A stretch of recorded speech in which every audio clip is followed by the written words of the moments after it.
سوال یہ پوچھا گیا کہ اگر کوئی شوہر اپنی بیوی کو اے متعلقہ یا طلاقی اس طرح کے کوئی جملے بلاتا ہے، بولتا ہے اس سے، تو کیا ایسے کلمات اور ایسے جملے بولنے سے طلاق عورت کو واقع ہوگی یا نہیں ہوگی؟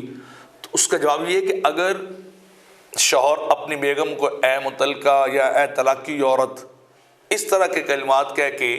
مخاطب کرتا ہے، بلاتا ہے، تو عورت کو طلاق جتنی بار وہ بولے گا، اگر الگ الگ وہ جملے سینٹنسز بول رہا ہے تو اس سے اتنی بار طلاق واقع ہو جائے گی، یعنی 3 کا عدد پورا ہو جائے گا اور وہ عورت اس کے اوپر حرام ہو جائے گی۔ اگر ایک بار بولے گا تو 1 طلاق رجعی واقع ہو جائے گی، اگر 2 بار بولے گا تو 2 طلاق رجعی واقع ہو جائیں گے، رجوع کا حق رہے گا۔ لیکن اگر تیسری بار بولے گا تو ویسے ہی وہ حرام اور اس کے اوپر مغلظہ ہو جائے گی، تو وہ بغیر حلالے کے پھر بغیر دوبارہ یعنی نکاح کی جو درست صورت اہل سنت کے مطابق وہ اس کے لیے نکاح ایبل نہیں ہو سکتی، نہ اس کی طرف وہ لوٹ سکتی ہے۔ تو ہمارے عمومی طور پر بول چال کے اندر ایسے کلمات سے انسان کو بچنا چاہیے۔ دیہاتوں کے اندر اکثر طور پر لوگ اپنی بیویوں کو یعنی متعلقہ تو چونکہ ڈائریکٹ عربی کا ورڈ ہے، لفظ ہے، طلاقی عورت کہتے ہیں، اس طرح کا جملہ یوز کرتے ہیں، تو اس سے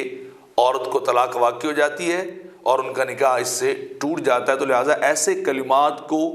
غصے میں یا کسی بھی کیفیت کے اندر بولنے سے اجتناب کرنا چاہیے۔ ایسی اور مزید ویڈیوز حاصل کرنے کے لیے ہمارے چینل پرو مظفر فرید کو سبسکرائب کریں۔